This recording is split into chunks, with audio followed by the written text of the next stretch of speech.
this session, I'm first of all going to ask Ambassador Manuel Hassassian to speak first. We're absolutely delighted that he's had the time to come and talk to us today. He's head of the Palestinian mission to the United Kingdom, and he's been in that post, I believe, since 2005.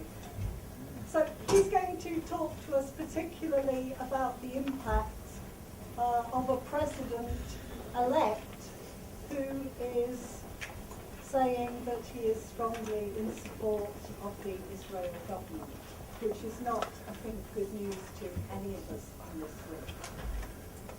I'll then take some brief questions and points, and we will move on to our other two speakers.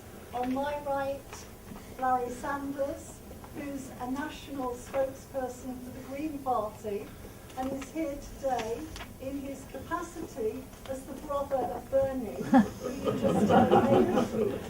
So he's going to give us, I think, I know, the family lowdown on what to expect. And our final speaker, a good friend of mine, delighted to have him on the platform, is Keith Bennett.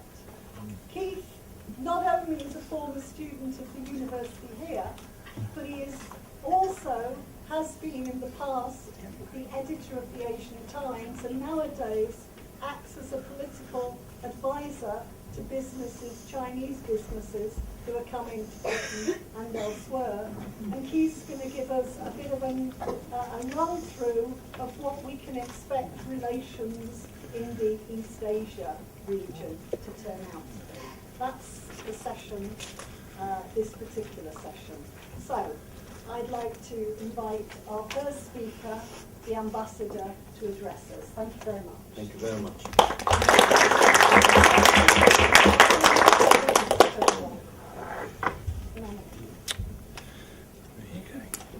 I can't speak while sitting, so if you don't mind, I can.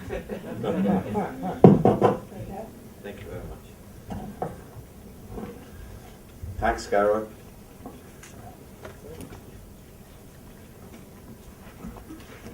I guess the topic I'm not qualified to speak up on because, my area of expertise is international relations, so I don't deal with security. But I have so much to speak about U.S. policy in the Middle East. And when it comes to of course, the peace process, the ups and downs that we have witnessed for the last 25 years, especially at a time when today, if I'm asked, where are we with this peace process, I would say we're stuck between the historically inevitable and the politically impossible. So there is a total stalemate in the peace process, and there is a total disappointment with the third party brokership, i.e. that of the United States, that did nothing to push this peace process forward. And our, frustration with the following American administrations successively has been very disappointing, since, we have witnessed not only a total stalemate, but, a very aggressive policy of settlements by Israeli governments, especially the current one that came to the fore, elected as a settlement government. If you look at the structure of the last coalition, and today with the cabinets, you can see that this is a settlement government. It's not a government that is ready and willing to make peace. However, I have 10 minutes, or you 15. 15. You will call me. Please call me, because you have to call me. It is interesting, to hold such a conference on a very timely topic. A topic that has concerned, us for the last, I would say, 2 years, anticipating who is going to be the president of the United States. But, the first lesson I've learned in college when I was a student in political science, never predict the future. You always stick to history, you draw conclusions from history, and you analyze the present.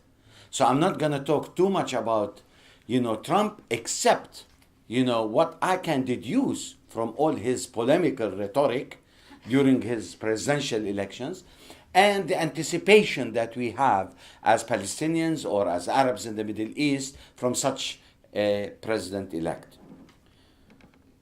I think it's very important that if we want to talk about US foreign policy, to put it in the right historical context.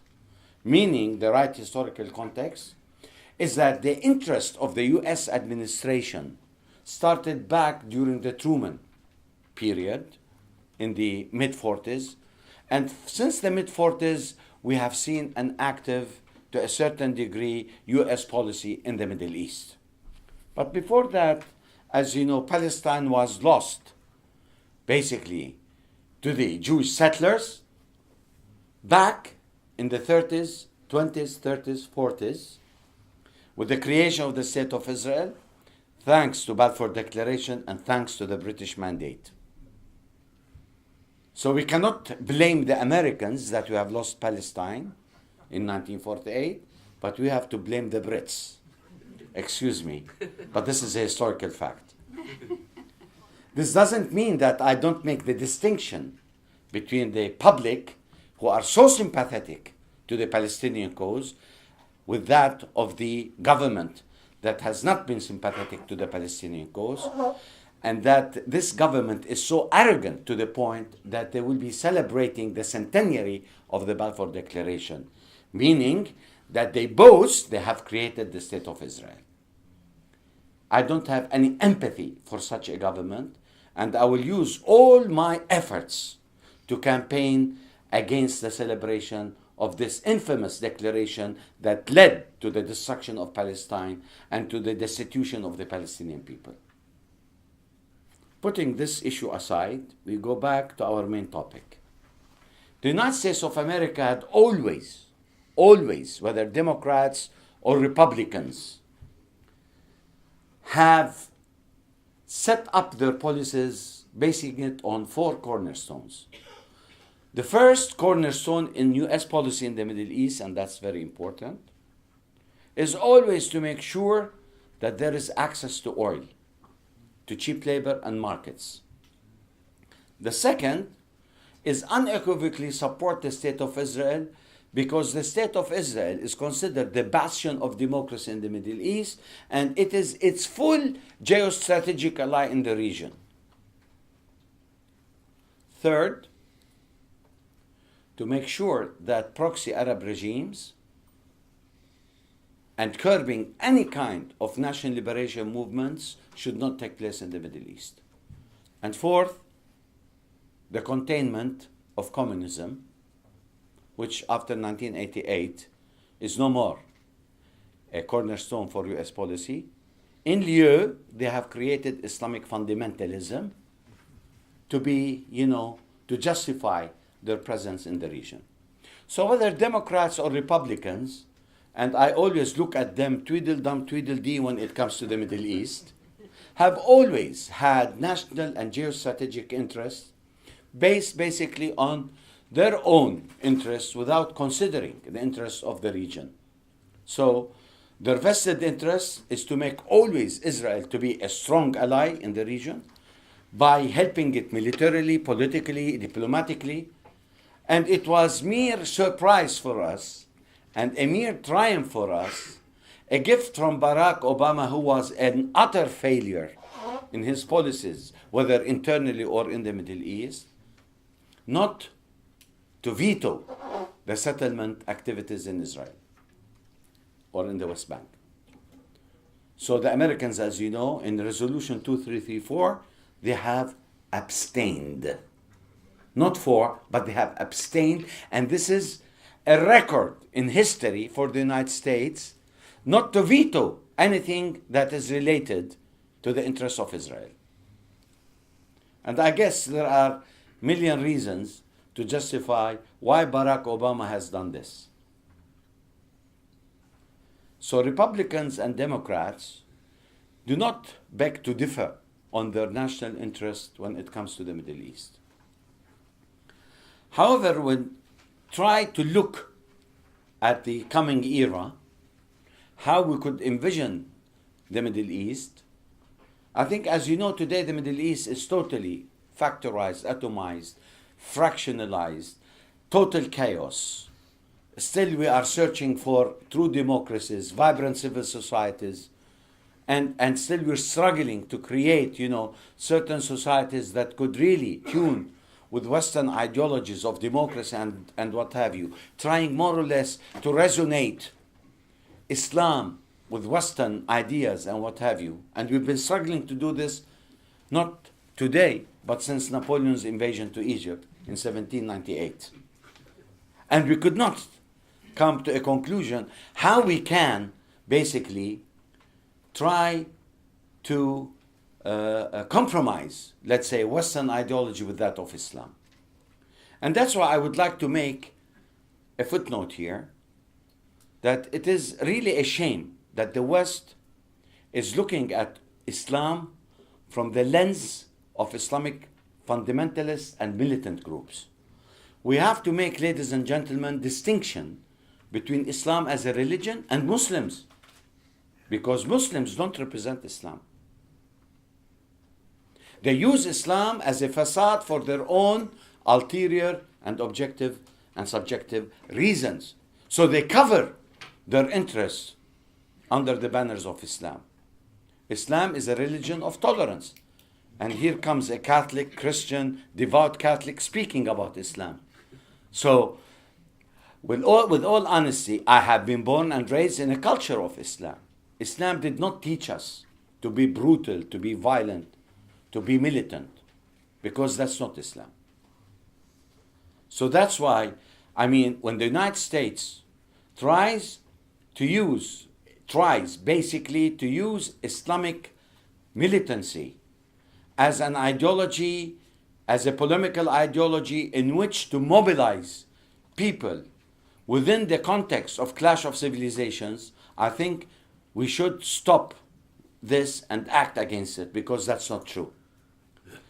But by the way, ideology in terms of political interest is non-existent. It's national interest that counts here. And there is no more the unipolar power of the United States that in culmination of the crumbling of the Soviet Union in 1988, for almost 25 years, the domination of the world was based on the unipolar system, is no more the name of the game. But it is so unfortunate, and when we talk about security, ma'am, is to see that within the last 20 years, what we have witnessed in the Middle East, sectarianism, regional conflicts, wars, and what have you, terrorism, these were the culmination, basically, of wrong policies of the United States in the Middle East. The United States did not know exactly how to resonate with the emergence of Islamic fundamentalism, but took it to the extreme to justify its military position in the region. And when we talk about security, the Middle East region is not a security threat to the United States' interests. The United States makes it sure that this region cannot be a security threat to the existence of Israel, and not to the United States. So when we talk about security issues, it's to make sure that Israel is totally protected, heavily armed, and Barack Obama is the same person who abstained from vetoing, signed an agreement of giving $38 billion worth of military aid to the state of Israel before leaving. So Trump cannot do anything more than what Barack has already did. So we have to understand that the United States today is going back to the old system of the bipolar system of international relations, i.e. the emergence of Russia today in the Middle East through the support of the Bashar regime in Syria, let alone that today the regional power that engulfs the interest of Russia, mainly Iran and Hezbollah, are becoming the polarity that is in total contradiction with American current policies in the Middle East. So we can say that the balance of power today in the Middle East, with the emergence of Russia and the Chinese, it's very important to note that, makes the United States to reconsider its policies under the Trump administration. Now you know that there is flirtation going on between Trump and Putin. And there is flirtation that there is a compromising attitude or perception of the Middle East between the coming administration and that of Russia. I think the Americans believe that they cannot continue with old policies of intervention and military adventurism. They believe that they have to compromise, that a new Middle East based on civil society, vibrant democracies, starting with the Palestinian state, is the new era in which the United States will prosper again back within a secured Middle East, an independent Middle East, with the access of all kinds of oil politics and what have you. Military intervention has proved to be a disaster to US policies. And I think Trump is not that stupid, although he is a Republican, racist, call him as you want, but he is not a stupid person because he's a businessman. He knows how to negotiate and he knows how to get deals done. This is my cautious optimism about Trump, that he might bring the Palestinians and Israelis and have a deal at the end of the day. However, all the indications so far, with all his support for the state of Israel, let alone that the second day after his inauguration, you said on the 20th, on the 21st, he wants to move the US embassy from Tel Aviv to Jerusalem. And let me here just pause for a few minutes, because my interest is not to talk about the Palestinian-Israeli issue as much as to stick to my topic. Let me tell you this. If Trump does that, then I can see him as myopic as any other US president's policies in the Middle East. Me as a diplomat, my government in Ramallah have been constantly writing to all the governments in the world, trying to tell them that this move has negative repercussions and it might escalate the intensity of violence at a time when we need a détente between Palestinians and Israelis to go back to the negotiating table. That is a very important message. And I must say that if this embassy is being moved to Jerusalem, I can speculate, and this speculation is not based on scientific rationale, but on my gut feeling, that a third intifada will be around the corner starting from Jerusalem. And what does that mean? It means that we go back to square one. It means that Oslo agreement is totally dead. It means that the two-state solution is being buried. And it means that we are going to have a new era with a new perception of a one-state solution, ladies and gentlemen. Now, if you ask me where do we stand, as a government, we still are pushing for a two-state solution. But Israel has three choices. Either Israel will continue with the peace process on the basis of two-state solution, or if that fails, and I see that failing because there is no more two-state, it's a two-state delusion, what I see on the ground, they have to accept the reality of a one-state solution, one man, one vote, one woman, one vote. And the third option that they have is the current option, maintaining the status quo plus, meaning crisis management of occupation. And if that is what they want, than the terms, and we don't know what's going to happen. President Abbas today is 82, 83 years old. We cannot anticipate who will be running. We cannot see how the pragmatism of this president will be translated in the future. And we don't know how Trump is going to react, basically, when he knows that kind of a decision is going to open a new Pandora's box. And believe me, the Syrian issue will be relegated number 2 or 3, and number 1 will be the Palestinians again. Because don't forget, ladies and gentlemen, and I here conclude, that the crux of security and stability in the Middle East lies in the conflict resolution of the Palestinian-Israeli conflict and not in crisis management, as the Americans have done in the past and failed dismally. Thank you.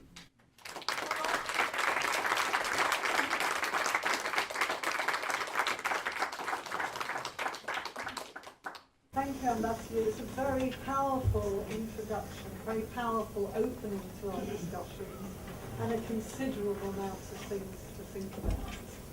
Positive on the one hand, that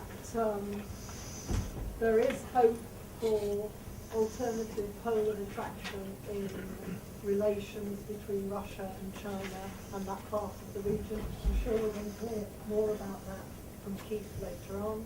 But also a very frightening and negative thought about the possibilities in the Middle East if Trump does not behave himself.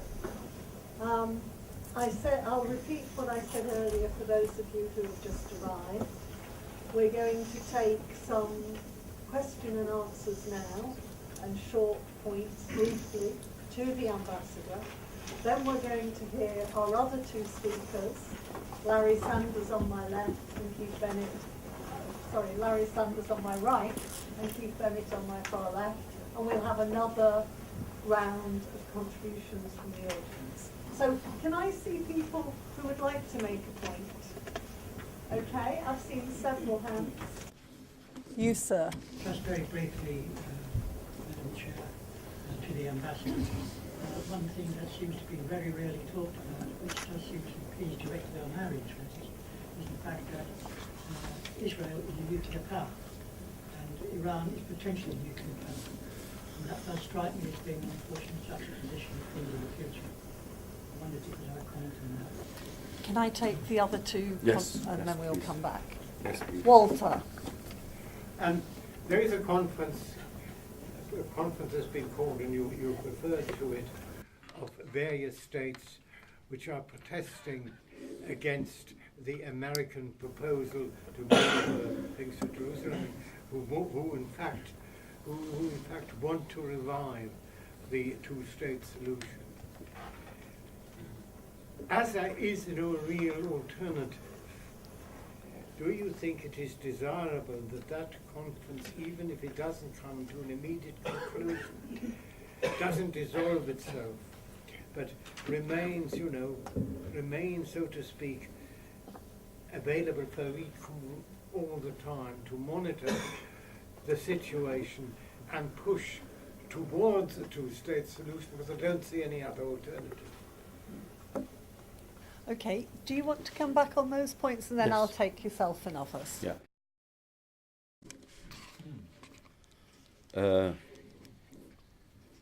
Definitely, there is no doubt in our mind that Israel has nuclear plants in Dimona. And those nuclear plants were built back in the early 60s. And definitely, I don't have any doubts that Iran will develop basically its nuclear power in the region. And I think we cannot talk about a region free of mass destruction to be applied on certain nation states in the Middle East and not on Israel.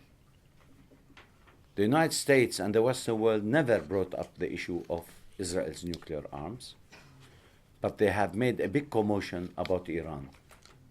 And it is evident that those propaganda or the propagandists behind this are the Israelis, because they feel the nuclear threat of Iran could reach them. I believe either every country in the Arab world should be nuclear or everybody should be stripped. And the best option is that everybody should be stripped, because these are not reliable regimes where we can have trust in them to use it for peaceful means rather than war. And Israel, regardless it has its nuclear weapons, it will never use it. And it cannot use it, because this means the destruction of Israel. So why have it as a deterring power when you are considered to be the largest military force in the Middle East that could take over all the Arab regimes in 6 hours? So there is no reason why Israel should be having those nuclear powers, because that will be the essence of its own destruction, not the essence of its own stability and safety and security. And I think the Americans should not encourage the Israelis to continue with this, as well as it should not accept any deal for Iran to become nuclear. As we have to reconsider Israel, Iran also should be reconsidered. And I believe that the Middle East region should be free of weapons of mass destruction. That's my answer. Concerning the conference that you are referring to, it's going to happen basically, I think, tomorrow in Paris, where Americans are going to be there with Secretary Kerry, who's an leaving Secretary of State. And it is so ironic that you see powerful statements coming from presidents, Secretary of States when they leave office. His speech, was really very intriguing, interesting, very supportive, very powerful. There is, for the first time, criticizing Israel for its settlement policies, for stalemating the entire peace process, that they were not really, very cooperative. And, of course, the two-state solution is an impediment. The settlements is an impediment to the two. So we hear this while he is leaving office. And he will be present in this conference. So what will be the significance of the American presence beyond lip service? However, the idea behind this conference is, as you said, to rejuvenate the idea of a two-state solution. Because any other solution is not going to work out with the Israelis' interest. A one-state solution, meaning the destruction of Israel democratically, where the Arab Palestinians will be the majority there. Okay? Maintaining the status quo, which means occupation plus, and continuing with this expansionist policies of land grab and what have you, is a recipe for disaster, because Israel cannot get rid of 6 million Palestinians except to go through open ethnic cleansing process. Now, there is ethnic cleansing process, and I don't want to deal with that when it comes to the racist, discriminatory policies against 2 million Palestinians who hold Israeli citizenship in Israel, led their policies against the West Bank and Gaza. And I believe this conference should have certain verification mechanisms, where if we agree to renegotiate or to come back or to revive the negotiations, I think there should be committees comprised basically of European committees to verify and monitor every single step that we take in the negotiating process. This is what led to the failure of the Oslo peace process, that there were no monitoring mechanisms, no verifications, and ultimately the Oslo peace process was not ratified in the Palestinian nor in the Israeli parliaments. And that's why it was always a loose end agreement with no commitments whatsoever. And every time we look at the Oslo agreement, we see total breach of that agreement by Israel. So I believe that this conference brings back to the limelight the Palestinian-Israeli conflict. That's the main contribution. Second, the timing is with the advent of a new administration presided by Trump. And thirdly, what is happening today in the Middle East, I think, took the limelight from the Palestinian-Israeli conflict to that of Syria, where the Syrian issue is now on the verge, I would say, to a political solution, which means that we have to go back to the old agenda. The old agenda of struggle between two epistemic communities for the last 100 years in a protracted conflict that has been always led through crisis management rather than conflict resolution. And it is the time now that Israel should understand, and you know that Netanyahu will be shortly, and I will be very happy to smile and drink a glass of wine when he is going to be indicted for his corruption. So the thing is, we don't know when, but very soon, the police is putting pressures on the Attorney General to indict basically Prime Minister Netanyahu for his corruption. And that means that Netanyahu might pull a stunt to go to early elections. And if he goes to early elections, today there is a certain kind of flirtation between the left and the centrists in Israel, because, as you know, for the last several years, Israel's image and the state of Israel has been totally ruined by the cabinet of Israel, which is basically comprised of settlers and led by Prime Minister Netanyahu. Imagine, and I will stop here, imagine Netanyahu is the most moderate in his cabinet. Okay, I've seen more hands myself, sir. Thanks. I agree with everything you said in your talk, and I just wanted to ask a completely open, unloaded question. What do you think of Saudi Arabia? Because it seems to me to line up with Israel in most of the actual dynamics of it. Okay, let's come back to that after another couple of contributions. That's a long answer. The lady on my left. I'd just like to say, it's not Israel, America's base in the Middle East, and they even supply soldiers to Israel from America. So surely the defeat of Israel is, inextricably tied up with the military defeat of America. Surely there cannot be any defeat of Israel without that, because America is constantly supplying arms, weapons, money, and everything.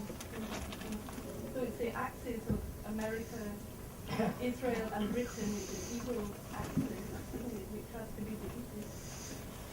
Okay. I spoke with an Egyptian friend of mine yesterday who returned from the country very recently and speaks in very depressed terms about the state of her country. Could you tell us if there's a relationship between Israel and Egypt, or maybe what the future holds there, and what the dynamic may be?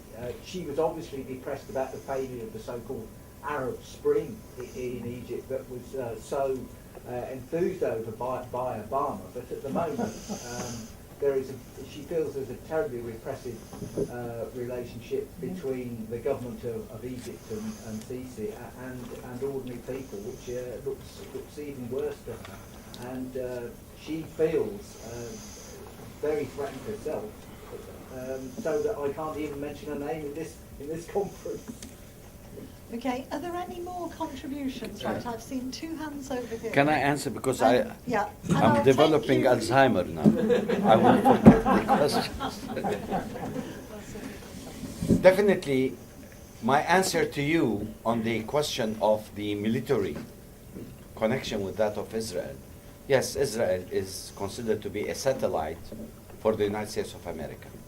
I was once asked, and this is my answer to you. Okay, I don't want to go to the details because we don't have time. I was asked at Cambridge University one time, Professor, you have been talking about all the time about Israel's relationship with the United States and what have you, and this, but you never talked about Saudi Arabia, for example, and the Gulf, and the relation with the United States. So how is that different? I told him, the United States of America has an organic relationship with that of Israel, meaning that it has a Catholic marriage with no divorce. However, if I want to compare that with the Arab, what we call proxy regime, Saudi Arabia, Gulf, Kuwait, and what have you, it's a relationship of a lover to a mistress with no strings attached. So this is my message to you. It is absolutely true that the Americans are heavily involved in arming Israel up to its teeth, and I just mentioned the $38 billion military package, and they will always make sure that Israel could conventionally and even nuclear, as far as nuclear power is concerned, should be advantageous over the entire Arab world. So from that perspective, we know for sure that we cannot beat Israel militarily because we cannot beat the United States militarily. And that's why we have optioned 25 years ago to lower our arms and to go into what we call political accommodation. If you go back retrospectively, that, you know, for the last 30 years, the PLO has dropped the arms and went into negotiations, believing that military option is a non-option. And let me assure you also, there will never be a military solution to this conflict either. Israel is not, with its military might, going to break the will of the Palestinian people in not having their independent Palestinian state very soon. It's not. There is no military solution. The only solution is negotiations and political accommodation. And Israel is trying to buy time by building more settlements to make the settlement issue irreversible when we come to negotiations. And this is going to work against the interest of Israel.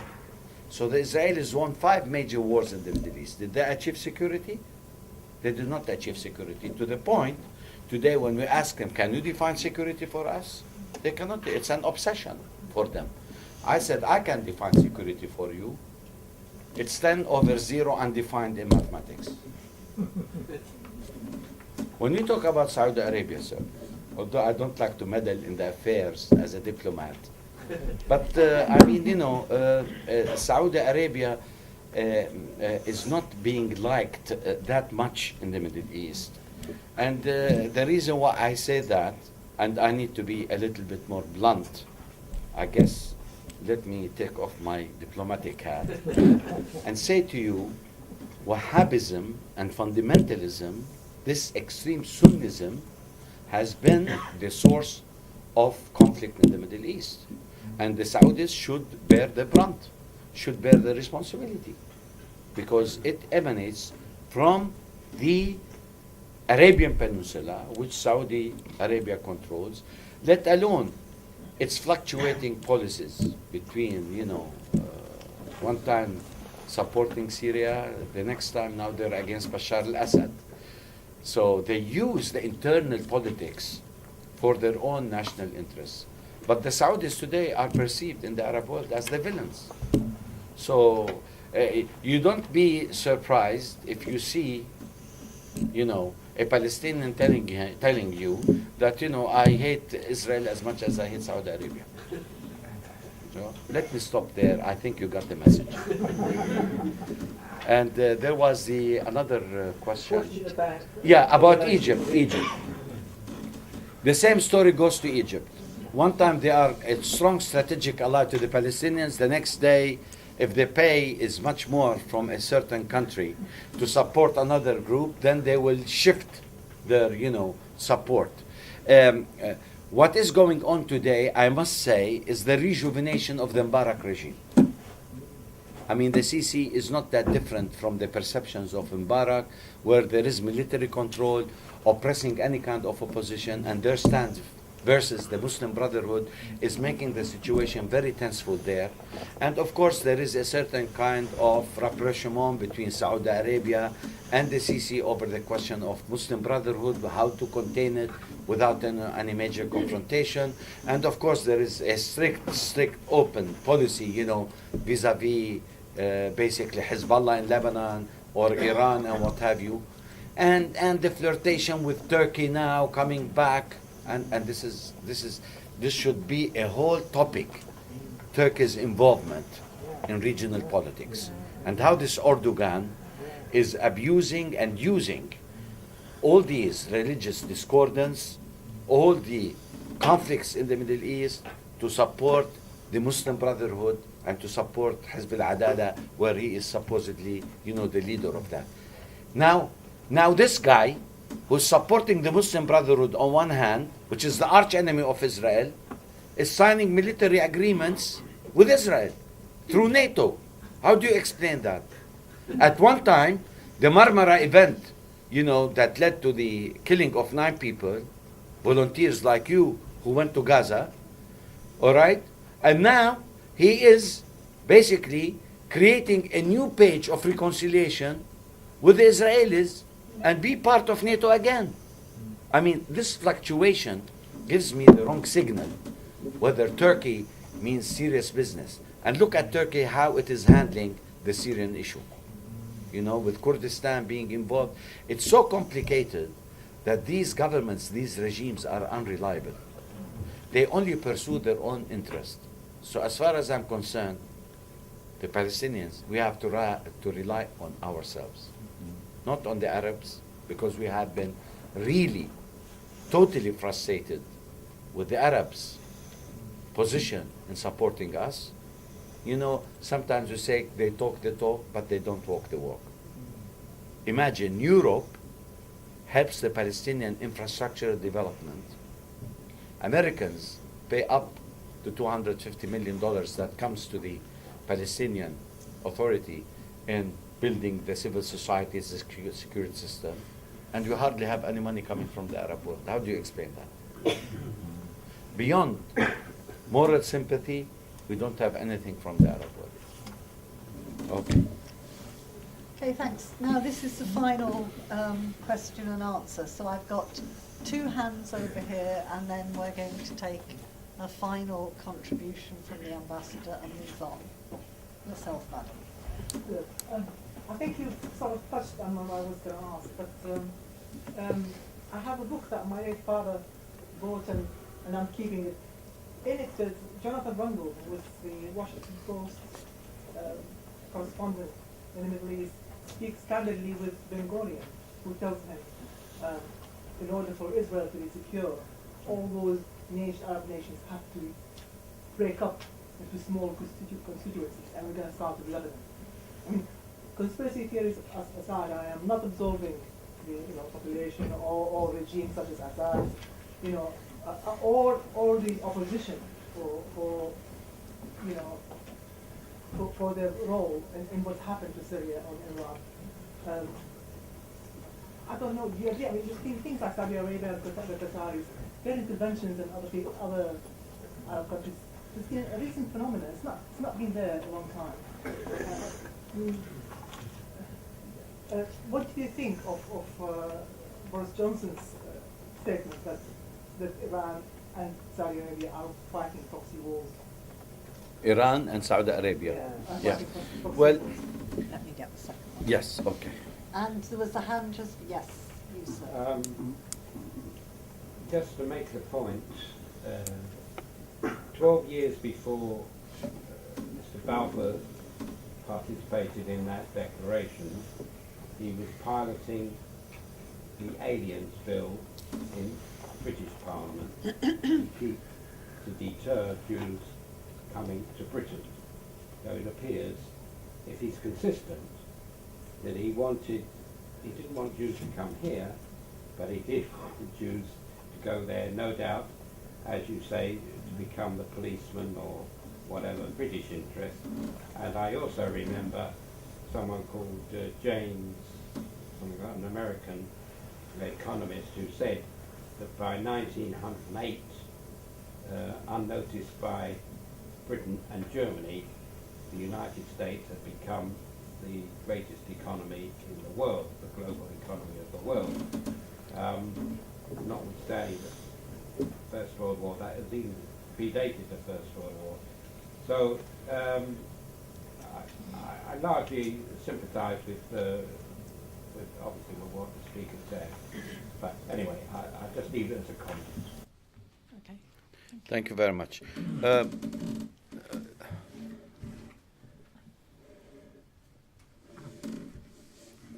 In 1908, there was a coup d'etat that took place in the Ottoman Empire when the Young Turks took over from the old Ottomans and from the sultans. And the latest sultan was Abdul Hamid II. The great powers, the United Kingdom, had convened a meeting in London where all the heads of states came and attended. And the agreement was as follows: that there will never be unity between Mashriq and Maghrib in the Middle East, and that they will create an entity that will make sure that there will never be development, and this kind of region will be always in a state of flux, because the unity of this region, meaning posing security and national interest threat to the Europeans' colonial policy. So it's not a conspiracy theory. It happened, and that state was the creation of the State of Israel, which ties to the question, to the comment made by the gentleman, that of course, the Palestinians had to pay the price of Jewish Holocaust or of Jewish pogroms then, and the destitution of the Jewish people and the racism, the anti-Semitism. We had to pay the price as Palestinians by bringing the Jews and live in our country and extracting us from our indigenous, habitat. So it was a British policy to do that, and eventually the Balfour Declaration, look at the insult to injury, it has been inculcated in the League of Nations to make it internationally acceptable for the Jewish aliyahs to go to Palestine. Now, as far as the proxy war between Saudi Arabia and that of Iran, I tell you what, this has always been a British policy, divide and conquer. We have learned, and Israel has learned from that. That was, it continues nurturing the rift between Fatah and Hamas. It's so unfortunate. But it is for the interest of Israel to see a divided and a fractionalized Middle East. It is for the interest of Israel to neutralize Egypt, Jordan, and what have you, to create problems in Syria, because Syria was the only potential security threat, although we haven't seen much since 1972 war. But Israel will always make sure that the Arab country is totally divided. And the irony of the matter is, I grew up, in a community where, there is no difference between Muslims and Christians as Palestinians. Today we talk about not only difference between Christian and Muslim, we talk about Shi'i, Sunni, Kurdi, Durzi, Maronite, and it's incredible. All this Pandora, the cat is out of the bag, as we say. And as I said earlier with my statement on Saudi Arabia, as being, the spearheading the ultra-Sunni extremism, which is the Wahhabism, and nobody can deny that, and that of the re-emergence of Iran as a regional power after the destruction of Iraq.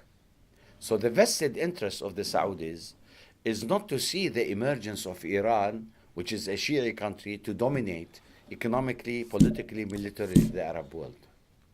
And that's why they have been concerting all their efforts with proxy allies. I don't know whether I call it by omission or by commission. Their interest lies today with Israel against Iran, right? So the intricacy and the complication of this is quite obvious. And I know for a fact that the United Arab Emirates fights against the Qatari and the Saudis in supporting Muslim Brotherhood. Look, and the Emirates are all Sunnis. So I cannot really come and say that the Arab world is divided categorically between Sunni and Muslim, because the interests of these governments lie in their own national interests, where to support and whom to support. So we see a certain kind of chaos and anarchy what goes in Libya, what goes in Yemen today. I mean, this war on Yemen by the Saudis, who used to be the protectorate of Yemen in the past, by supporting it economically, because the origins of the Saudis are from Yemen.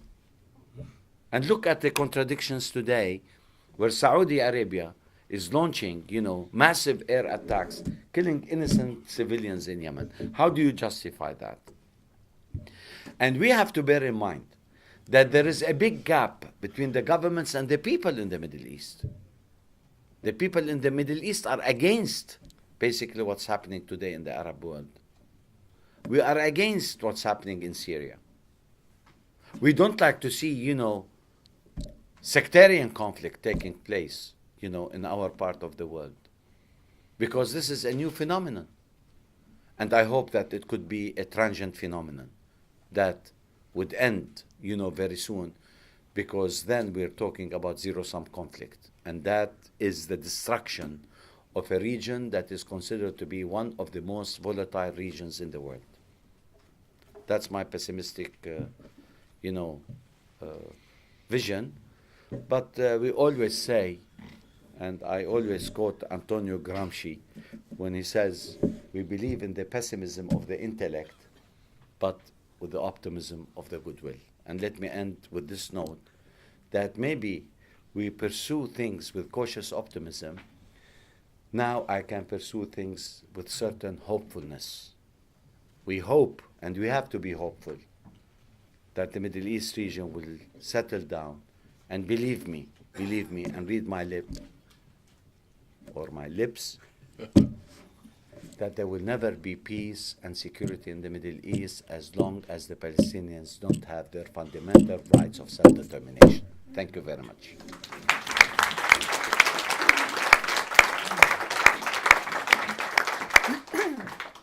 Thank you very much. We're now going to move on to our next two speakers. First, we're going to hear Larry Sanders. Then I'm going to take Keith Bennett, and then we'll come back at the end for a very short further questions and contributions from the audience. Larry. Right, thank you. I'll stand up as well. This is the time when a speaker says thank you for being invited. And in one way, I'm very thankful to be here. I've been a member of CND for 30 or 40 years, and I'm glad to be among friends. On the other hand, the question that you posed for me, and that I foolishly accepted the invitation, that I should tell you what it's going to be the effects of the impact of the strategic security strategy of the new American administration. Nobody in their right mind would accept it. So I want you to know that you're hearing from a jerk. So what I will do, and I often, if I have a difficult question, I turn to the wisdom of my brother, which, of course, is the reason I've been invited here, which is a little, at 81, that's a little bit of a difficulty, actually. Never mind. But I have to tell you, in the area of international affairs, Bernard's interest is minimal. He's been against most wars, and so on, which is nothing for an American politician. On the other hand, when I remember being in Washington, and when he was first sworn into office as a member of the House of Representatives in the beginning of 1991, in the midst of the first Iraq War. And Bernard's first speech in the House, the main part of it was a complaint that he had to be talking about war instead of talking about the issues that he was going to make famous in his 2016 election campaign, because they were the same issues. But his anger was partly about the fact of destruction and war, but it was also that he was not being able to do what he came to Washington to do. So I can't really turn to him very much for help. So what I'm going to do is bring up several issues that strike me and that might open further discussion, because what we need is thought and solidarity. Which solidarity and thought don't go completely together, but nonetheless that's what we need. So the first thing that I take from what's happening The background to all this really has to be that the election of Trump is a disaster for the world. How disastrous, we don't yet know. But as a human being, as a person of the worst temperament in the world to be a leader, the worst temperament in the world to be somebody who's responsible for peace or war, without starting on his policies and his views in the world, we're in for a rough time, a very rough time. But what's interesting, the first thing to say is that in the very first business and confusion and chaos around Trump, he's probably in the right. The attack on him, the Russian hotel business, the Pissgate, I think it's being called, to my mind, it bringing to the surface what is always there, the immense power of this, what people call the deep state, the military, the espionage systems, which have had so much disastrous power around the world. The things that people say in speeches, the prominent people, the prime ministers and the presidents, are not necessarily what's moving the world. It frequently is what's been happening sometimes unknown to the presidents and prime ministers. And I think here we had a glimpse of how these leaders are kept in check by their supposed subordinates. And that Trump angered, perhaps with his excessive friendship with Putin or whatever, angered some elements of the American and international espionage systems, and part of the price that he's paying with this very peculiar allegation, I think, connects to that. So I think it's helpful in a way to have been made aware of what's going on all the time, but which we often don't pay attention to because we're listening to much more elegant speeches, although we won't get many elegant speeches from Mr. Trump. And I'm afraid the ambassador's confidence in him as a businessman is somewhat misplaced. Trump's success as a businessman is based on tax evasion, fraud, corruption, and something else. But anyhow, and bankruptcy. So if that's the basis for a good leadership. I was empathetic with his process, not with his content. Well, okay. I'm not too optimistic, and I'm not sure you are either. So, and then to go on to this whole strange business of Trump and Putin. Where did that come from? I don't know. I would love to hear other people's suppositions on it. And then you find out that Trump is not the only Western right-winger who is impressed with Putin. Marie Le Pen loves him as well. I think Erdogan is quite pleased with him. What is that all about? It's not necessarily predictable that right-wing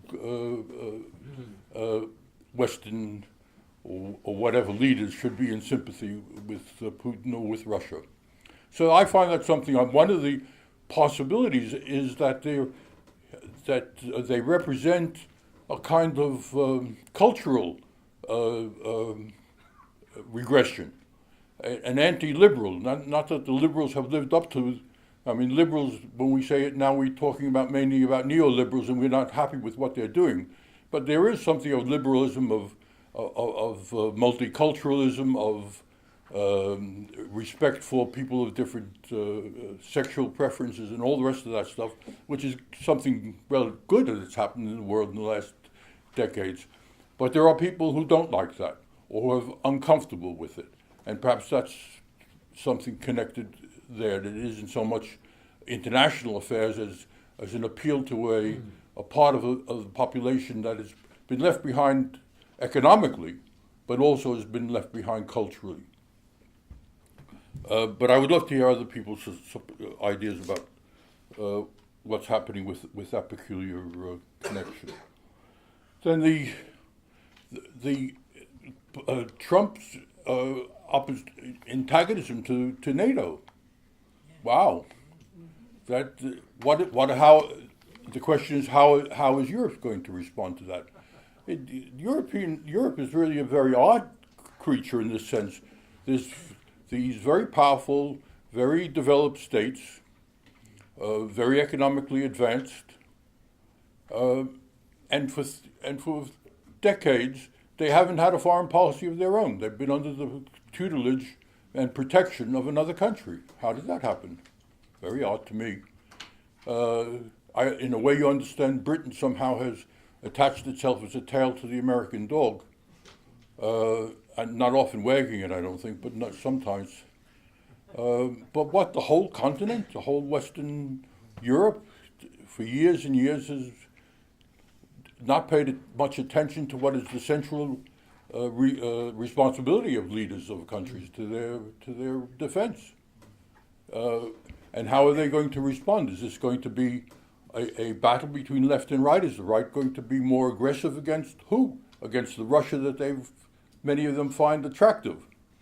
So something's the thing to predict here is that this is not predictable, that we have an upheaval coming in Europe, which I don't think people have recognized. The removal of the umbrella, if it happens, and of course the next thing to say is how much of what Trump wants to happen will happen.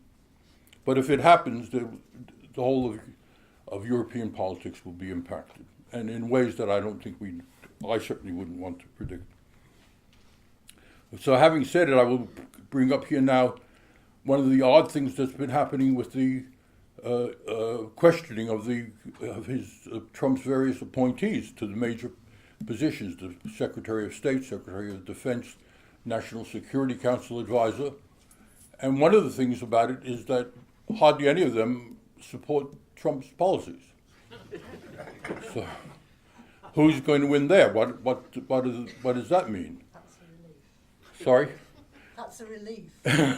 Well, yes and no. It drove me crazy. My father's favorite response to things, you asked him a difficult question, he would say yes and no. And I said, but I'm beginning to understand what he meant. The people that he's appointed have not got attractive backgrounds. And if they win out in that conflict with Trump, it doesn't necessarily mean, without saying anything nice about Trump, which I wouldn't want to, it would not necessarily be good things. There's more of a traditional antagonism to Russia amongst them.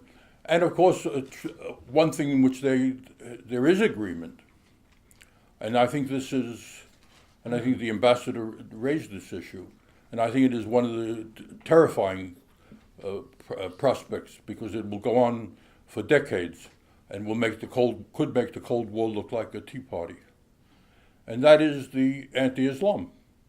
At least two of these three major appointees are people who have said there is a fundamental opposition between the West, between the United States and Islam. Well, that is not a conflict that can be resolved. How are they going to get rid of how many Muslims? 1.5 billion people. What it is the perfect solution for people who want permanent war. And the Cold War was a kind of permanent war. It was a way of being able to avoid taking contact, making progress in the things that affected people's daily lives, because you were always pointing to the big issue, which was war and peace and destruction, that went on and on. And Orwell's prediction of the permanent war structure came true. But now we've got a war in prospect that really is eternal. Neither side can possibly defeat the other. There aren't states to change their policies or to be defeated as the Soviet Union was. So if we want to, and I feel the prospects, this is one of the areas in which the prospects of the future are not happy. Thank you. Another very unhappy prospect, and it was that, as in many areas, not that much difference between Obama's policies and Trump's policies, but Obama, by being more quiet and gentle in his expression, made it more possible to be flexible. and I'm referring now to the kind of powerful comments on the Chinese developments in the South China Sea, the arming and rebuilding of these islands, which are now being called by some of these American appointees and by Trump as equivalent to aggression, to the worst kind of aggression. Well, if what the Chinese are doing, and which they will not stop doing, is aggression, and if what the Americans are proposing is in opposition to that aggression, well, we can have, instead of just having one Cold War at a time, we will have two. And this one, both sides have nuclear weapons. So that the China issue is again frightening.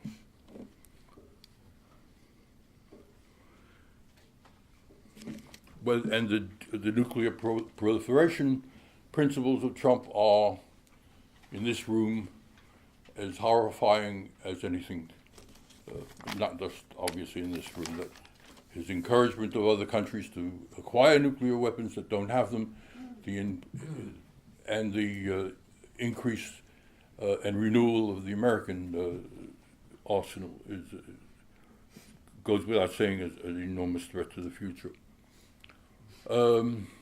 There are, I will turn briefly towards the end to the hopeful possibilities. And I haven't discussed Israel-Palestine because other people have done and will do it so well. The two things. First, what Haley mentioned before, the development of an enormous socialist defining movement in the United States that has not existed certainly since Roosevelt's days, if then. Under the leadership, I'm proud to say, of Bernard. And that is forming itself, and in addition to the events that Haley mentioned, there is on Sunday, there will be more than 40 major meetings around the country in opposition to his healthcare, to Trump's healthcare policies. And I would say that it's my object as Green Party spokesperson on health and social care to follow that lead, because we're facing the loss of our health service as well. And so there is that opposition, certainly in America. I don't see a comparable surge in Europe or elsewhere. And the final thing, and it's an odd thing to have to take some hope from, is that Trump is so crude and so stupid that he does have the opportunity to create an enormous alliance in opposition to him. Thank you.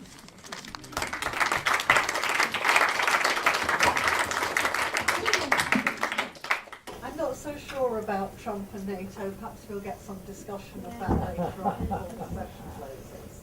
I think both speakers so far have pointed out that Trump is an unknown entity in terms of what he will do. But I think there is one thing that we do know and that we've learned from his election campaign. And that is what he says and what he tweets is focused not on making rational discussion or an intellectual argument or, God forbid, telling the truth. It's designed as a strategy to appeal to the emotions and the views of his base of support in the United States, to tell them what they want to hear. And that was a very successful strategy. He's now about to be inaugurated as president. I think that we need to bear that in mind when we look at what's going to happen in the rest of the world when he becomes the president. And as Larry said, we will find that out in part by the sort of advisors he's appointing. Our final speaker is going to talk to us about the impact that Trump's presidency policy is likely to have on China and East Asia. And in some ways, I think we might see this as one of the most important discussions to be had in the future. Whatever you think of Russia, whatever Trump thinks of Russia, the real competitor with America is China. So Keith Bennett, over to you.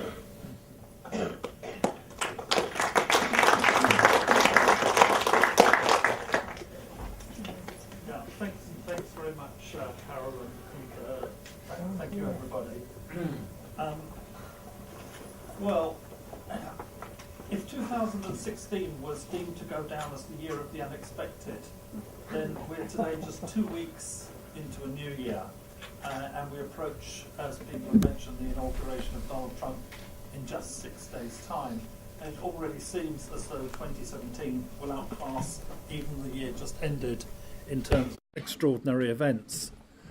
Now, part of what we see at the moment is a lot of lurid newspaper headlines about what Donald Trump may or may not have got up to in a Moscow hotel, which makes very good tabloid copy.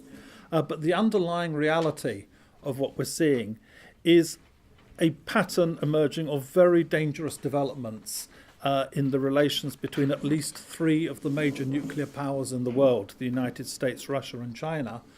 And what may, if you look at the things that were happening with Hillary Clinton before the election and the FBI investigation, and now the things with Trump and the intelligence services and so on, what may be said to be an almost unprecedented split deep within the US ruling class itself, possibly with no precedent until you go back to perhaps the US Civil War of the 1860s.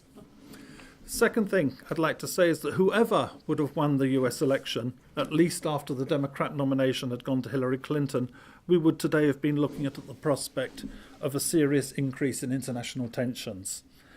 Nor could it be said that there were smooth relations between the big powers during the last 8 years of the Obama presidency either. Now, looking at the Asia-Pacific region, under President Obama, starting when Hillary Clinton was his Secretary of State, the United States put forward what it called the pivot to Asia, or the pivot to Asia-Pacific. And this is a pivot that had both military and economic components. On the military front, it was announced that 60% of the US naval fleet would be deployed to the Pacific. That is essentially to confront China.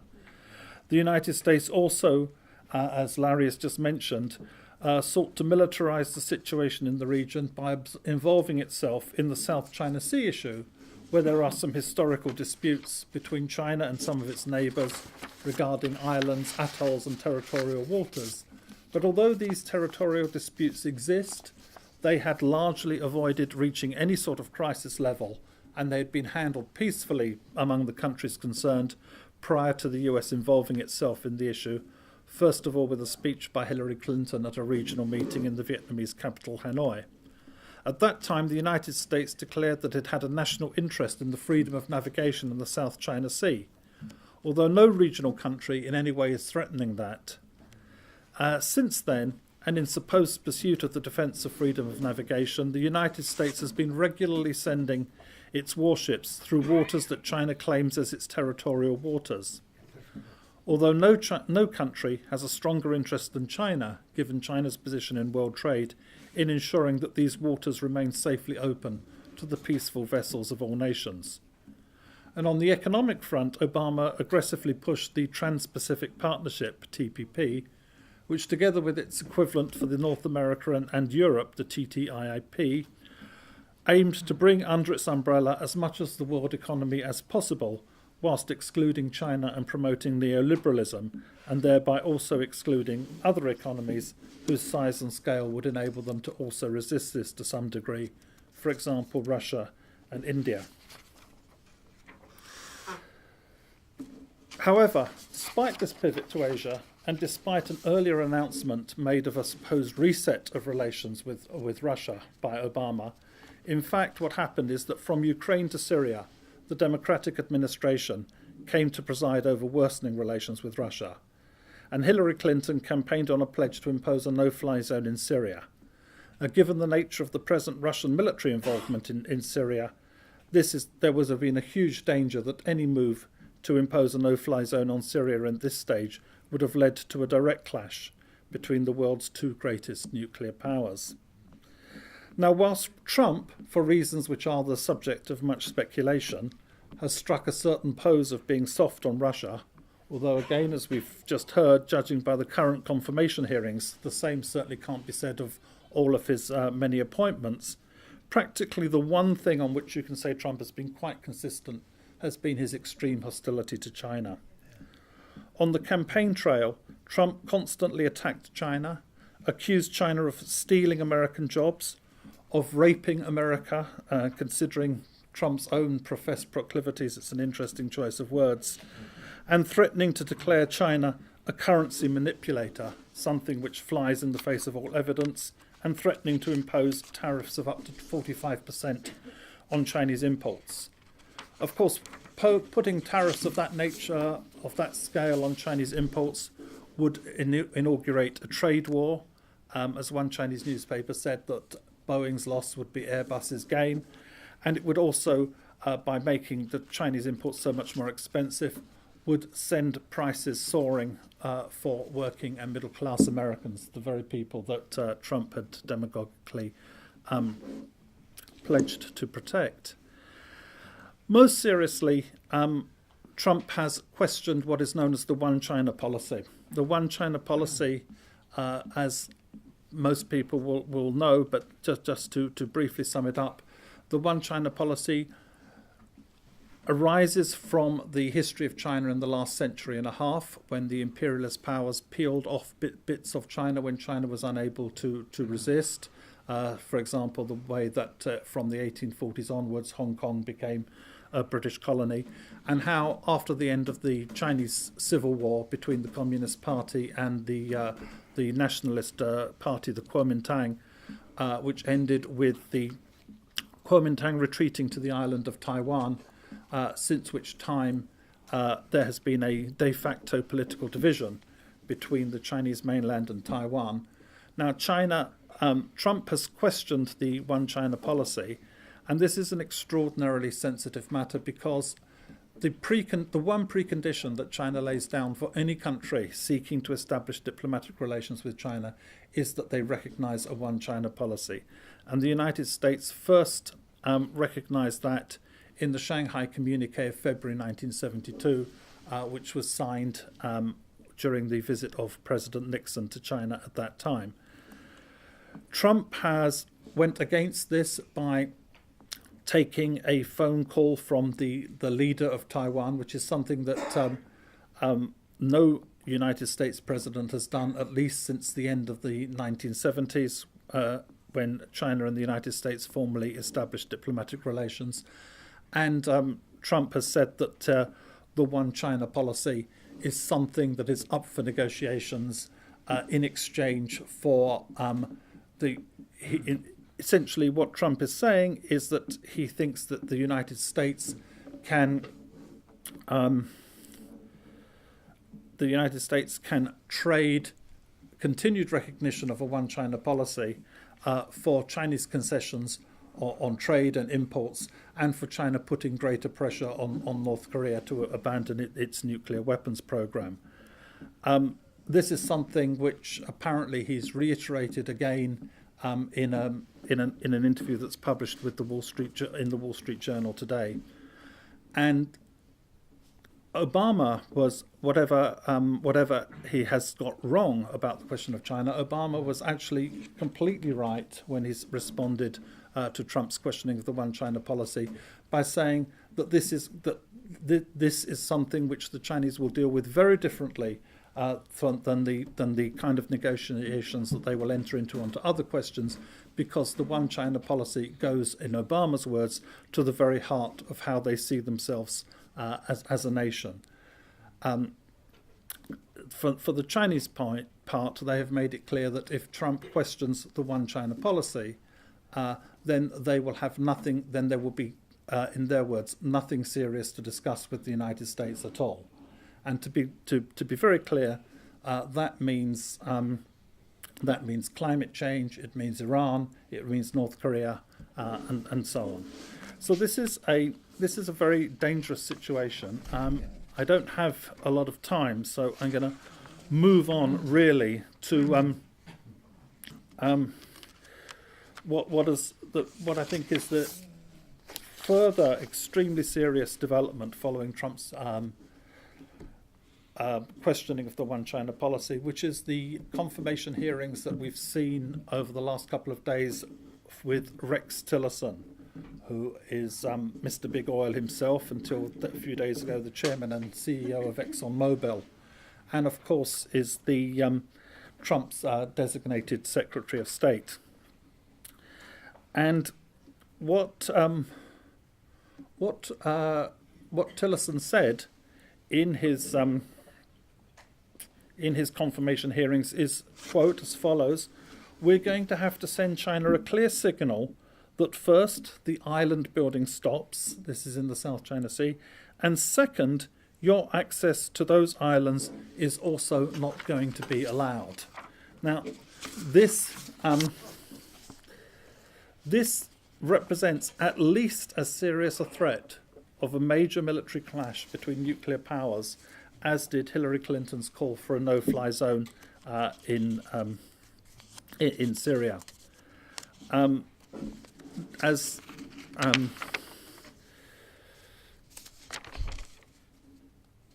for example, the reporting this, the subheading on the Wall Street Journal said, "If carried out, Tillerson's proposal to bar Beijing from some South China Sea islands would likely trigger military battle, experts say." And the Wall Street Journal article begins, "A US blockade of Chinese-built islands in the South China Sea risks triggering a dangerous military confrontation and would be too costly to sustain long-term," experts warned Thursday after US President-elect Donald Trump's pick for Secretary of State proposed such a move.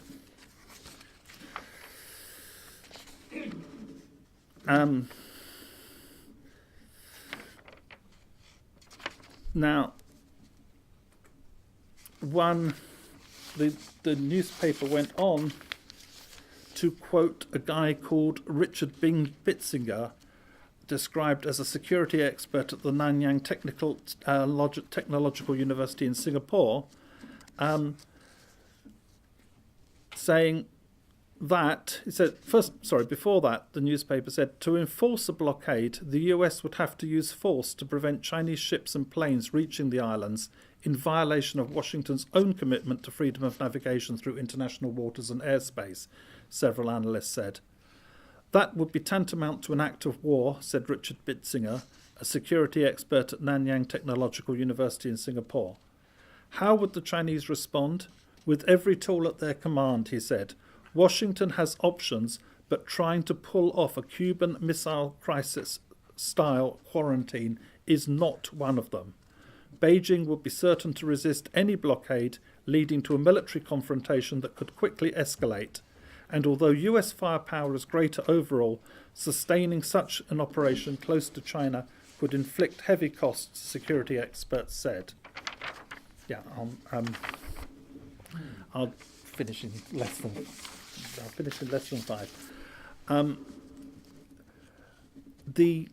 I just conclude with quoting again from the press somebody called Carlisle Thayer, Professor Emeritus at the Australian Defence Force Academy, who says, "The one option the US has is to send task forces through the Spratly Islands on a regular basis. For the US to do what Tillerson said would be a major commitment on a par with the Cuban Missile Crisis." So again, you can see that several experts are actually making a very direct comparison with what is being proposed in the United States at this moment with what was the very closest that the world has ever come to nuclear war.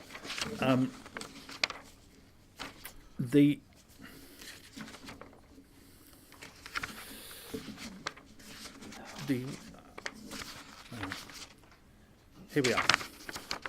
And another Australian defence expert, this time quoted in Bloomberg, says of Tillerson's comments, "This is the sort of off-the-cuff remark akin to a tweet that pours fuel on the fire and maybe makes things worse," said Malcolm Davis, a senior analyst at the Australian Strategic Policy Institute in Canberra. And his final words, "Short of going to war with China, there is nothing the Americans can do." So this is a very serious situation that we find ourselves in today. I think it could merit a lot more discussion. I think it's worth remembering that the fall of the USSR was supposed to lead to a peace dividend, we were told at the time. We were told that with the end of the arms race. But instead, as you all know, we've had decades of constant war. With Iraq, Yugoslavia, Afghanistan, Libya, Syria, Yemen and others, we have seen wars waged against more or less defenceless countries. But just as the wars in Spain and Ethiopia in the 1930s were the harbingers of greater conflagration to come, today we are faced with a seemingly daily increasing danger of war between the nuclear powers themselves. And I think that's the serious context in which we have this conference today, and what makes the work of CND and the whole peace movement more urgent and vital than ever. Thank you.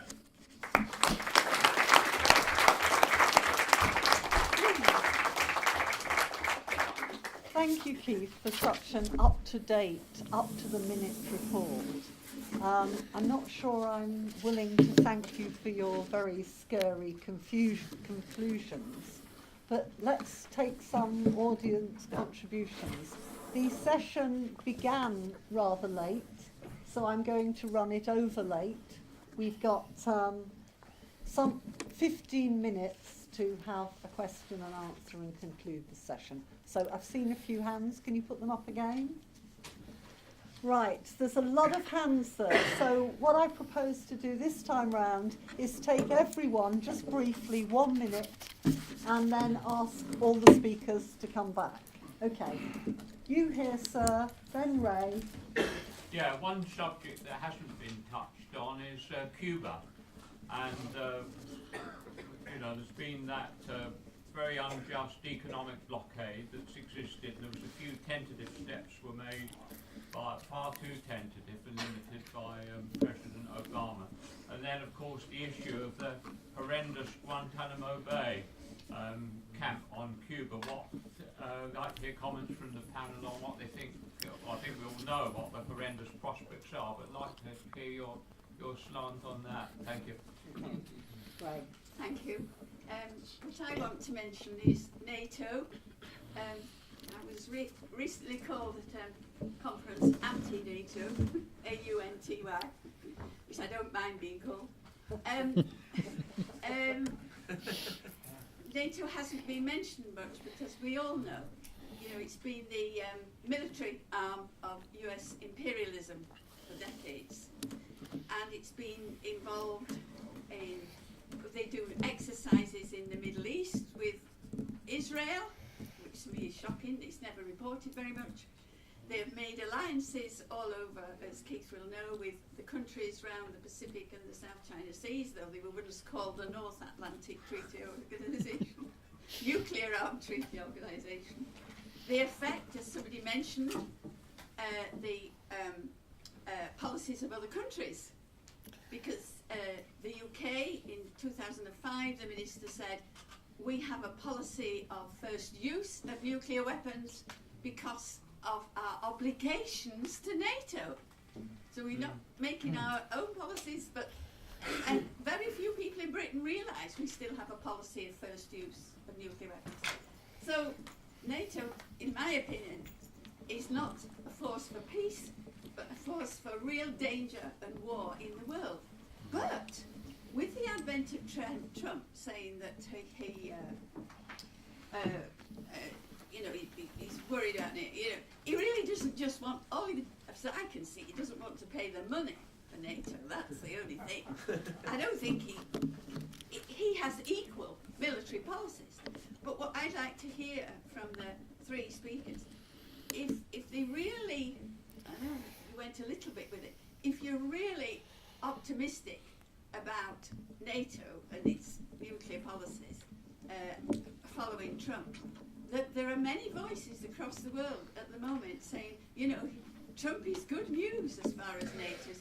He's not, as far as I'm concerned, although it's difficult, you all say, to predict the future. He is so unpredictable, and people might say dumb and daft, but in a crazy sort of way. I don't feel safe about NATO with him. Thank you. Thanks. There was a woman at the front. And then I'm going to move over here, and I will come back. I've seen lots of hands. Four quick points, comments really. First of all, it's UK foreign policy that is our responsibility. We've been talking about really global, really it's UK foreign policy, that's our responsibility. The war that we're all actually engaged in is the corporate takeover of the world at the moment. This is it's people and corporations. That's the war we're actually all engaged in.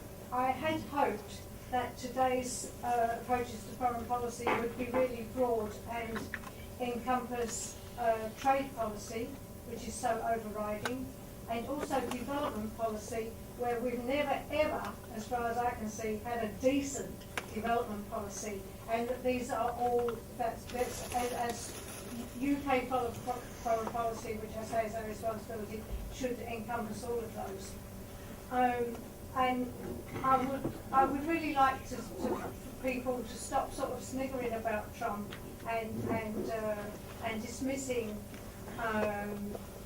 the fact of him saying what people want to hear, and to consider that and to take that seriously. So what does it mean that someone is saying what people want to hear? What is it that people want to hear? What does it mean for us? Okay, thanks. I think the fact that they're saying what people want to hear doesn't necessarily mean that they're producing real solutions to problems. And I'm sure everyone agrees. We should think about what I'm sure everyone agrees with you, but there are different views in this hall about how you resolve the problems. Let me come over to here and then we can come back again. Yourself? It's a little bit of what has been said. The problem is, I believe, that if you look what's happened in Russia today, they're surrounded by NATO, and the Western capitalists are in crisis. They have to look for new markets, new resources, and this is and also environmental. I believe in Syria they had a famine just in 2012, and the water is controlled by Turkey in part of it, and this was obviously part of the destabilisation of what went on in Syria. It's never talked about, but I think the environmental issues and the resources are all part and parcel of America and the globalisation of our country, and also in the EU, every country has to sign up for NATO. So I think a fight for a campaign to get rid of NATO is a very important step, I believe. So let me see some more hands. I'm choosing the people who haven't spoken. If there's time, I will come back to people who have. You, sir. Yes, taking up this question of Putin and his aims. Putin's I think, a very clever man, backed up by a lot of very clever people. He has aims at expansion. And what are the conditions which will allow him to do that? We're presuming that he wants Trump to be president. And it might be worse than that. It might be that he wants Trump to be president in a way that Trump is removed as president, thus making the USA leaderless, thus opening many opportunities for people. Thank you. And I wonder if Trump will keep the troops in Estonia, as this gentleman mentioned, facing Russia, whether they'll be cleared off. I think last week they went about 3,000 American troops. And also was alluded to, would Hillary have been much better? At least we know what she thought of and what she was about, and it would have been just as bad, if not worse. I think I've called everyone who hasn't spoken. So If that's not correct, put your hands up.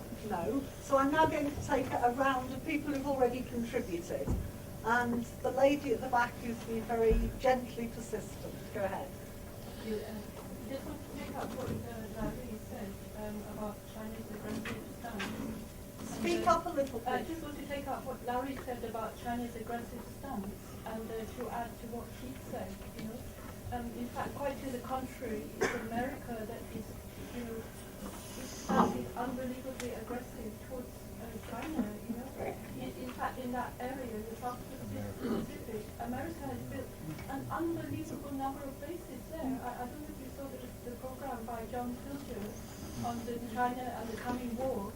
You know, he points out there that America has built 400 bases in that area. So who's the aggressor? You know, who is the aggressor? How can it be China? China has every right to defend itself. You know, in whatever way necessary. For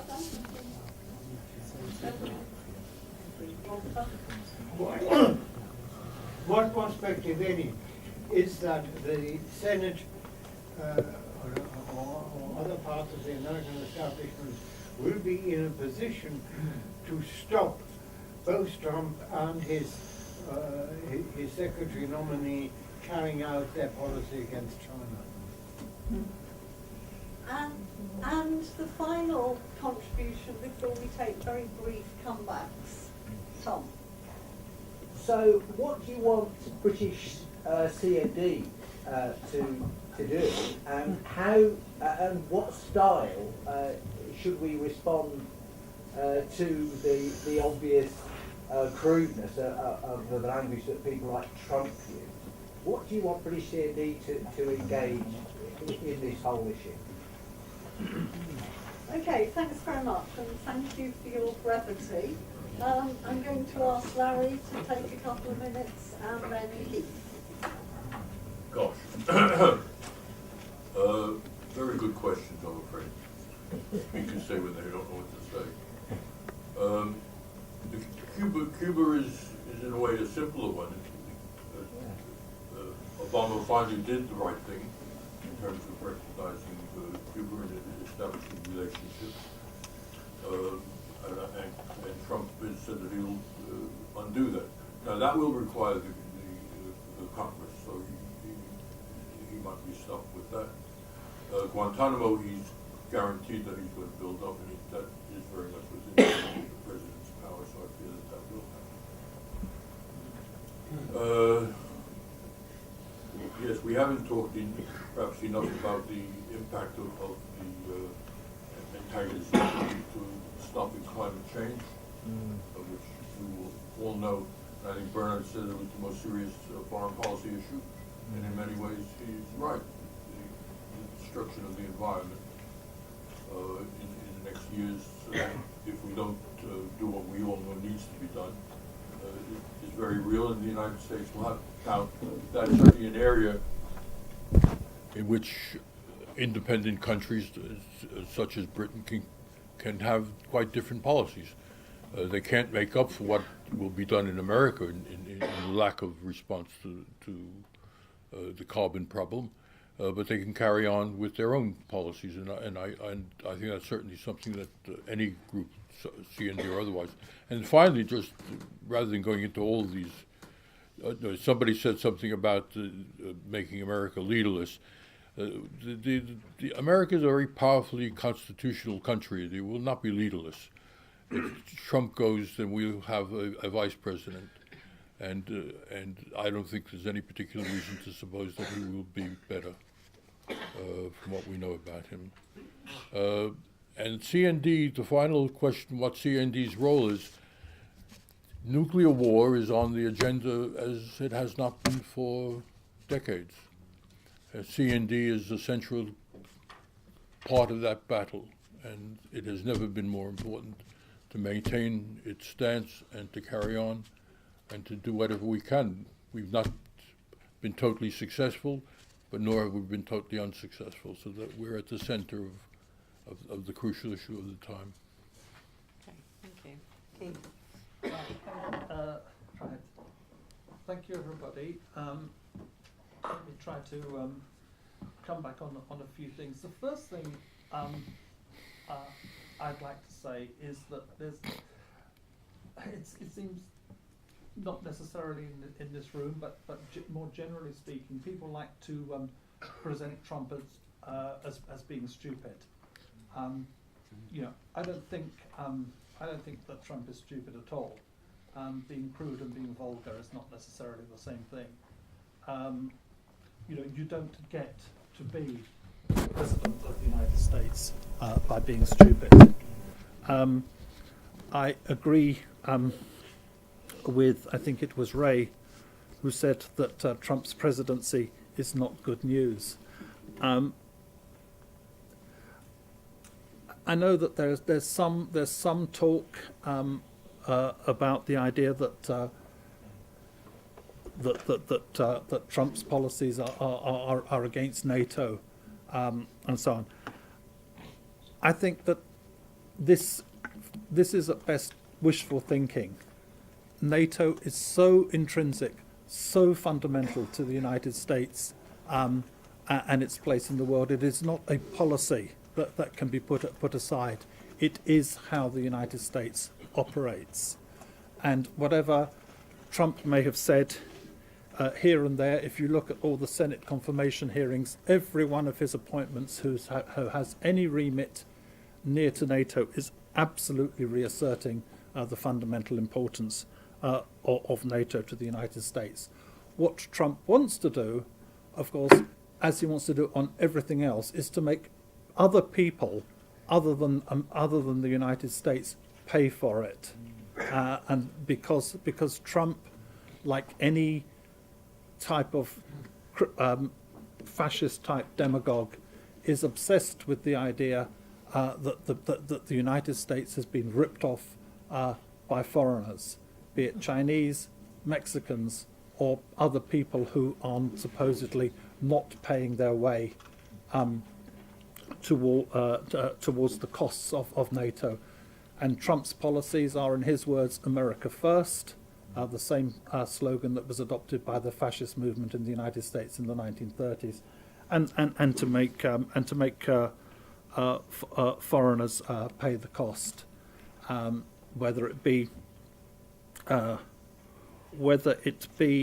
by making the European countries pay more of their own budgets into NATO. In other words, that the European countries and peoples should be forced to finance the US war machine, or the idea, as he also floated in the presidential campaign, that Japan and South Korea should be allowed to develop their own nuclear weapons to oppose China and North Korea.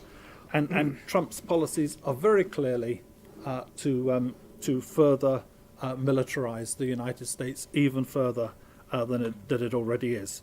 He's pledged to expand the US Army by 90,000 personnel, and pledged to expand the US Navy by 40 ships to bring it up to 350.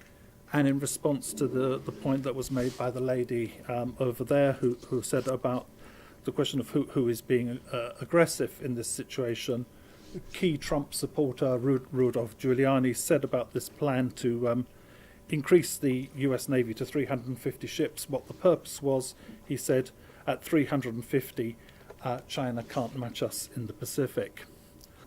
Again, on the question of Putin and whether or not Russia is being aggressive, I think we have to bear in mind that the situation, at the time of the fall of the Soviet Union, promises were made to the Soviet Union / Russia that NATO would not expand eastward, and not only did it expand to the borders of what was the USSR, it has incorporated 3 former republics of the USSR, and as we've seen in the news this week, we have the steps towards the stationing of US forces in Poland, and indeed British forces in Estonia. The Guardian yesterday made the point that the United States is forbidden by some international agreement from having permanent ground troops stationed in Poland. So they're going to put them on a constant rotation. So they're not permanently stationed there because one group comes and leaves and the other one arrives. I think whether it be the case of Russia or China, we should be very clear about who is being aggressive and who is bringing troops and military bases and so on into, right up to the border of the other country. We're not in a position of having Chinese or Russian military bases in Mexico or Cuba. 1 minute, okay. 1 minute. Just very quickly on the point of saying what people want to hear. It's saying what a certain section of people want to hear.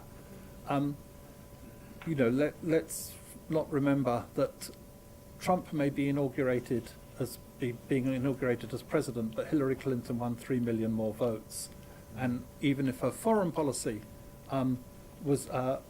is maybe just as aggressive in part as Trump, the coalition that she assembled behind her was of a different order, made up in many respects of women, African Americans, Hispanic Americans, and so on.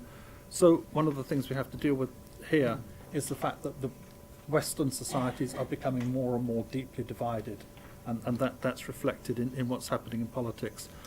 What should CND do?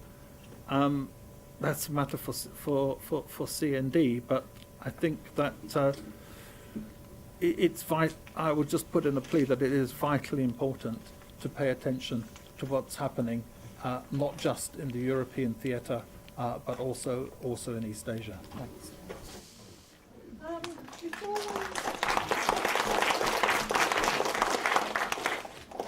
Before we finish, it's been a very long session and we're going to have a break. I just want to remind you that the next session, which continues the discussion about military and strategic aspects, is a complete shift of emphasis away from politics and politicians in America to what impact the new and developing technology is likely to have.